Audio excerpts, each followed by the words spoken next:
عمران خان کے 2 فونز چوری ہو گئے، شہباز گل نے بتا دیا۔ Pakistan Tehreek Insaf P T I کے چیئرمین اور سابق وزیر اعظم عمران خان کے 2 موبائل فونز چوری ہو گئے۔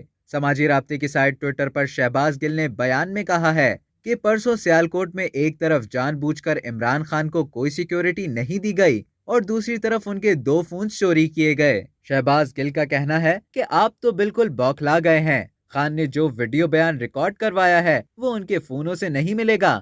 ان کا یہ بھی کہنا تھا کہ عمران خان کے جلسے گاہ جانے کے بعد ایئرپورٹ سے فون چوری کروائے گئے۔ اب تک کے لیے اتنا ہی۔ مزید خبروں اور نیوز اپڈیٹس کے لیے ڈیلی جنگ کو سبسکرائب کریں اور بیل آئیکن پر کلک کریں تاکہ تازہ ترین ویڈیوز کا نوٹیفیکیشن آپ کو بر وقت موصول ہو۔